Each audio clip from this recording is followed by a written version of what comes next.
Nathan is a taxi driver. He doesn't have much money, so he doesn't own a taxi. Nathan is a driver for a big taxi company. The company owns the taxis every day. Nathan drives a different taxi. Nathan is a very handsome man. Everyone thinks he is very good-looking. Sometimes women passengers in his taxi say, "What time do you finish work? We are having a party tonight. Would you like to come?" Nathan gets many date invitations from women, but he always declines. Why does he decline? Nathan declines because he is in love. He loves Grace. He has never talked to Grace. He can't talk to her. Her name is Grace Vincent Stevens. Nathan knows her name because it is written on the wall beside her photo. You see, Nathan is in love with a photo of Grace. Grace's photo is in the city art gallery. Each day, Nathan goes to the taxi company. He works from 6 to 3 p.m., but Nathan gets to work at 5 a.m. He gets there early to clean his taxi. The company has a policy after work.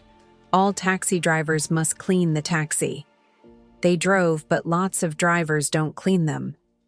Nathan doesn't like that, so he cleans the taxi before he begins work. When Nathan gets off work, he goes to the art gallery. He likes art, but particularly he likes the painting of Grace Vincent Stevens.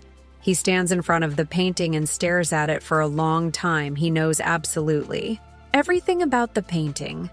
He purchased a catalog from the art gallery. It contains a small photo of the picture. In it, he leaves the catalog beside his bed. The woman in the picture is extremely beautiful and young. She is dressed in white satin gown. She wears exquisite jewelry, diamonds, and emeralds. She gazes out of the photograph. Nathan believes she is gazing at him. Nathan dreams she is alive. He dreams she is his girlfriend. It is so sad because Grace Vincent Stevens passed away in 1927. Nathan is aware it is insane. He never informs anyone of his secret love, but he is aware he will never love another woman at times if he is alone in the art gallery. He speaks to Grace. He believes that sometimes she responds to him. One morning, Nathan reports for work as usual at 5 a.m. Good morning, he greets the man in the taxi office. Which car shall I drive today? Good morning, Nathan responds to the man in the office. Number 505 for you today. I'm sorry, Eddie drove it last night. It's very dirty. That man is a pig. He never washes his taxi. That's okay, says Nathan. I have time. I will clean it.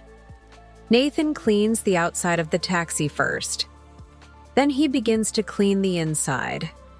Eddie was eating in the taxi last night on the floor beside the driver's seat. There are empty cans and an empty pizza box. The back of the taxi is not so dirty, but Nathan cleans that too. Then he finds something shiny. It lies on the ground beside the back seat. He grabs it. It is an earring. Nathan examines it. He thinks, I recognize this earring. I have seen that earring before. Perhaps. I saw a passenger with it on. The taxi company has a policy. If a driver finds something in the taxi, he must hand it over to the man in the office. But Nathan does not want to hand over the earring to the office guy. He wishes to consider it. He places the earring in his pocket. When Nathan clocks off, he takes the taxi home to the company. Then he catches a bus home to his apartment. He makes a sandwich and a cup of coffee. He sits down at the table in his tiny kitchen. He removes the earring from his pocket and considers it. Where have I seen this earring that he believes he has in his possession? Earring in his hand. He sits there for a long time. Then hear calls. He rushes to his bedroom. He grabs the catalog from the art gallery. He examines the photo of the image of Grace. Vincent Stevens, he examines Grace's earrings. Yes, that's all. The earring he has in his hand is the same. Nathan returns to the kitchen. He believes this earring contains emeralds and diamonds. If they are genuine jewels, this earring is precious. I must give it to the man in the office, but I don't like to do so. I want to find the owner. I want to return the earring to the owner myself.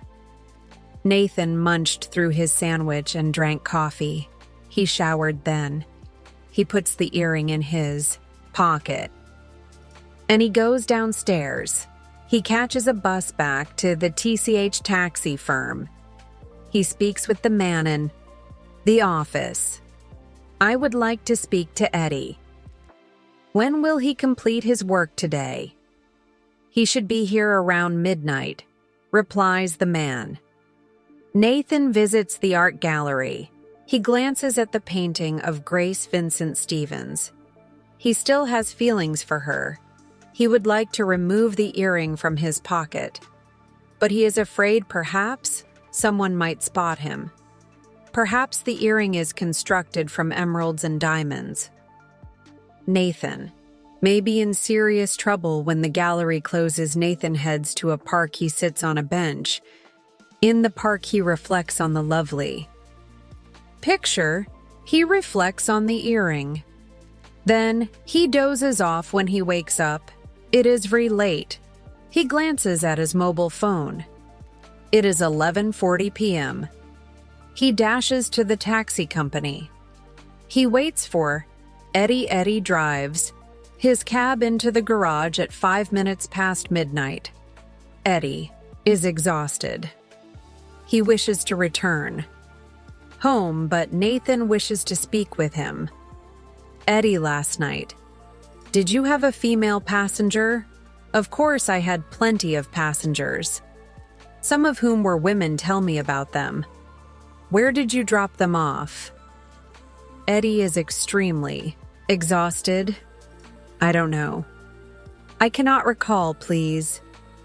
Eddie, did I pick up 2 women and drop them off at a restaurant in the Jar District? I took an old man and a woman from the metro station on Rue Vergothy. Wanted to go to an apartment building close to the university. All the other passengers were men. No, I remember there was one more. I took a young woman to a hotel. She seemed upset. That was my last job last night. Which hotel, Eddie? I don't remember. Go away. I'm too knackered. I need to go home. Eddie. Ed walks out of the garage. Nathan concludes, what am I to do? Then he remembers each time a taxi driver gets a new passenger, they must call the office. The office keeps a record of every job on the computer in the office. Nathan rushes to the office, the night office. Manager is a woman called Sonia. Sonia states, Nathan, last night, Eddie took a lady to a hotel. Which hotel? Was it? Why do you want to know? Ask Sonia. What am I to tell? Thinks Nathan he can't reveal Sonia about the earrings. If he informs Sonia, she will tell him. Why did you keep it? Give it to me. You know the rule. Nathan can be fired. Nathan ponders. She doesn't have a clue. Then there is a big bang in the garage. A taxi approaching and has struck a taxi, leaving. Sonia runs out. Nathan can hear her yelling at the drivers. In a hurry, Nathan rushes to the computer. I have to rush. Sonia will return. Soon he discovers Eddie's previous job last night. Nathan leaves the office. It is too late to visit the hotel now. But tomorrow is Wednesday. Nathan does not work on Wednesday. She will visit the hotel tomorrow morning. Early the next morning, Nathan stands outside the hotel. It's a cheap little hotel. It's for students with no cash. He assumes only low-income people lodge in this hotel, so the earring is glass and plastic, but he wishes to encounter the possessor of the earring. Nathan waits for hours. He sees the individuals coming into the hotel and going out of the hotel. Of course, Nathan doesn't have an idea who the earring. He doesn't know her name. He doesn't know her face. But he thinks he will find her. It is 2:0 p.m. Nathan is tired and hungry. I have seen many people he believes, but who is the owner of the earring? Is still don't know. I'm so stupid. What can I do? I will go to the gallery. I will ask Grace Vincent. She will help me. Nathan goes to the gallery. When he gets to the gallery, he feels angry. Someone is in front of the image of Grace Vincent Stevens. He can't speak to her. He has to wait. Nathan walks across the room until he is close to the image. A woman is in front of the image. She is young and beautiful. He is crying. She doesn't notice Nathan. Then Nathan is surprised the young woman is speaking to the image. "Oh, great-grandmother, I am Barbara. I came here from my home. It is a very small town near Tupa. I worked in a local shop. I hated it. I want to live in the city, but my father wants me to stay at home. I have no mother. My grandmother was very kind. She told my father to let me go to the city. I saved my money. I saved for 2 years. At last, I had enough money to come here. Grandmother told me about you. She told me to come and see your picture. She gave me her earrings. She said, 'The earrings will bring you good luck. They are my mother's earrings long ago. Our family was rich and powerful, but now our family has nothing. We only have the earrings last week. I got a job in the city. It was an office job. I began searching for an apartment, but I did a horrible thing. A man in the office asked me out on a date with him. I agreed. I wore the earrings because I wanted to be beautiful. But the man from the office is not a good man. He didn't take me out to a restaurant. He took me to a park. I was frightened and I fled. I hailed a taxi. When I arrived at my hotel, I looked into the mirror. I was utterly shocked. I had only one earring. I cannot return to that office. I cannot return home. I do not know what to do. I am so sorry. Nathan waits. He is certain the picture will speak to Barbara. He gazes at the picture, but the eyes in the picture are not staring at Barbara. The eyes in the photograph are staring at him. What? Does this mean? Nathan thinks to himself, Grace Vincent is asking me to do something, but what? What does she want me to do? Nathan suddenly barks, Grace Vincent, tell me. What am I to do? The young woman spins around. Who are you? She demands. I am Nathan. A taxi driver. I have something for you. Nathan reaches into his pocket here, moves the earring and hands it to. Here is this yours, Hesks. She picks up the earring and stares at it for a long time. Yes, it is. This is a miracle. Where did you find it? How did you find me? Nathan says, I like this painting when I saw the earring. I thought it resembled the same as the earring in the painting. I came to verify. Nathan believes it is not a good plan to tell her more. If he tells Barbara the entire story, she will believe he is mad. And she's really pretty. She is prettier than Grace Vincent. Then Nathan continues, would you like to join me and have a coffee with me?